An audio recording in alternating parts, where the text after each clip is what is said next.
मैं Ravi Kumar SS coaching centre YouTube channel में आपका स्वागत है। आज क्लास 10th के साइंस का जैव प्रक्रम का ऑब्जेक्टिव का पार्ट लेकर आए हैं। इसमें बहुत आपका इम्पोर्टेंट ऑब्जेक्टिव है। सबसे पहला क्वेश्चन इसमें है कि आहार नाल की लंबाई कितना होता है? तो 8 से 10 मीटर होती है। फिर दूसरा प्रश्न कहता है आहार नाल का सबसे बड़ा भाग कौन होता है? तो छोटी आंत होता है। कौन होता है? छोटी आंत। अब देखा यहाँ पे तो छोटी आंत की 3 भाग होती है। एक होती है ग्रहणी, जिज्नम, इलियम होती है। फिर कहता है मनुष्य के अमाशय में प्रतिदिन कितना लीटर रस का स्राव होता है? तो यह लगभग 3 लीटर रस का स्राव होता है। फिर चौथा क्वेश्चन कहता है मनुष्य के अमाशय में कौन सा अम्ल पाया जाता है? तो यह हाइड्रोक्लोरिक अम्ल पाया जाता है, जिसको हम लोग शॉर्ट में क्या बोलते हैं? HCl बोलते हैं। फिर कहता है ग्रहणी किसका भाग है? तो यह छोटी आंत का भाग है। जस्ट बताएं कि छोटी आंत के 3 भाग होती है, ग्रहणी, जेजुनम, इलियम होती है। तो पूछा ग्रहणी किसका भाग है? तो यह छोटी आंत का भाग है। पचे हुए भोजन का अवशोषण कहाँ होता है? तो यह इलियम में होता है। कहाँ होता है? इलियम में होता है।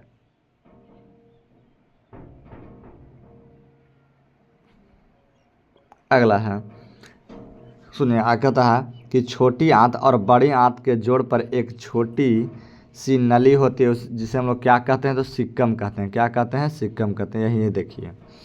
फिर मनुष्य के शरीर का अवशेषी अंग कौन होता है? तो अपेंडिक्स होता है। क्या होता है? अपेंडिक्स है जो मनुष्य के शरीर में क्या है? अवशेषी अंग है। फिर कहता है उवैसी क्रियाएं जिनके द्वारा जीवों का अनुरक्षण होता है क्या कहलाता है? तो यह जैव प्रक्रम कहलाता है।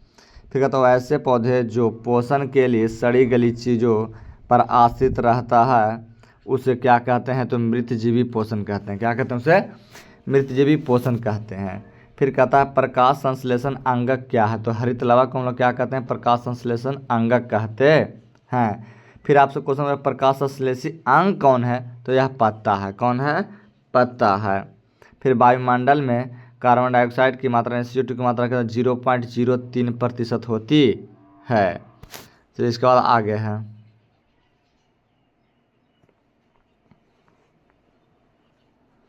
फिर कहता स्वपोषी पौधों खाली स्थान करने की क्षमता होती है। क्या होती है? उसमें प्रकाश संश्लेषण करने की क्षमता होती है।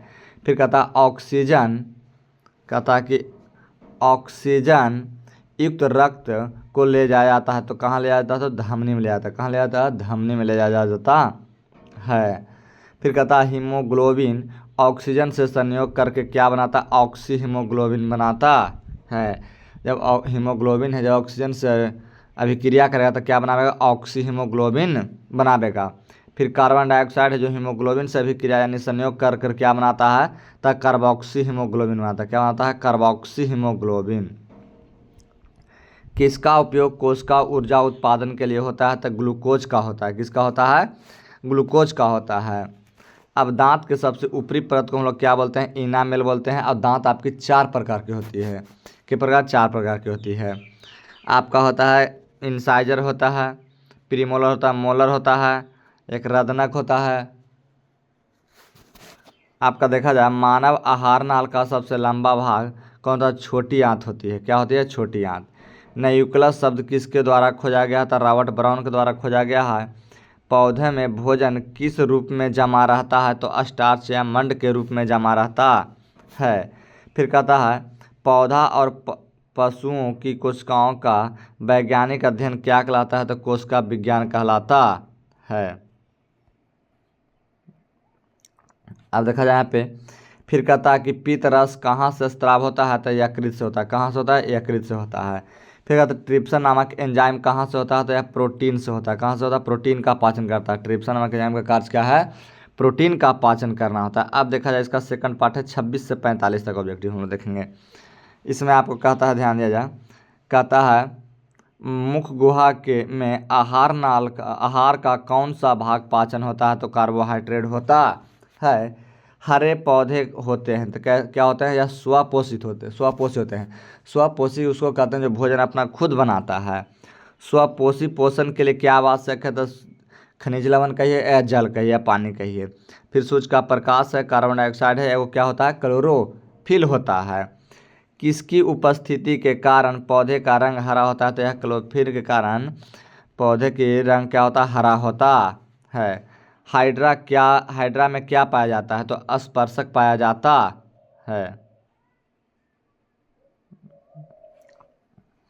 फिर कहता अमीबा में अंगीकरण पोषण होता है, तो अंतःग्रहण द्वारा। तो क्या होता है? अंतःग्रहण के द्वारा होता है।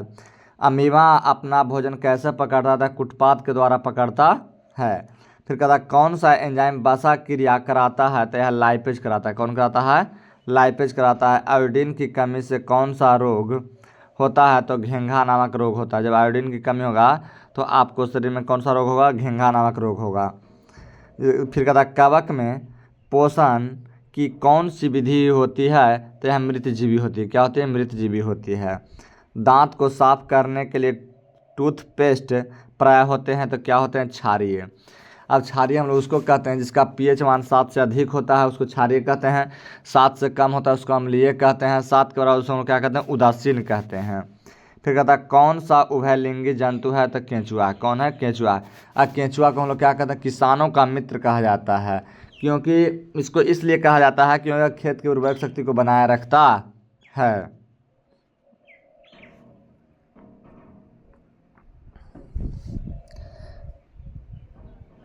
अगला है सभी हरे पौधे होते हैं स्वपोषी होते हैं। मंड परीक्षण के लिए हरी पत्ती पर आयोडीन डालने से पहले पत्ती को अल्कोहल में उबाला जाता है। क्लोरोफिल को घुलने के लिए, क्लोरोफिल को क्या करने के लिए? घुलने के लिए। स्लाइड का सर्वप्रथम कंपाउंड माइक्रोस्कोप में देखा जाता है, तो 10x पर देखा जाता है। किस पर? 10x पर देखा जाता है। एक वयस्क मनुष्य के कितने दांत होते हैं? तो 32 दांत होते हैं। कितने दांत होते हैं? 32 दांत होते हैं आपका। और छोटा बच्चा में अगर देखा जिसको दूध के दांत बोलते हैं, तो आपका कितना होता है? 20 होता है। कुटपाद किस में पाया जाता है? तो अमीबा में पाया जाता है। किस में पाया जाता है? अमीबा में। क्लोरोफिल का रंग क्या होता है? तो हरा होता है। फिर गवाइटर अथवा घेंघा पनपता है किसकी कमी से? तो आयोडीन की कमी से पनपता है। फिर कहता है भोजन का पाचन किस प्रकार की क्रिया होती है? तो उपचयन होती है। और देखा जाए इसके बाद का फिर आपका वीडियो है, अगला वीडियो में आएगा। देखा जाए इसके बाद है आपका कि 46 से 70 उसी प्रकार से आपका हर एक पार्ट आएगा। अगर हमारा वीडियो अच्छा लगता है चैनल को सब्सक्राइब करें, लाइक करें और बेल आइकन दबाना ना भूलें।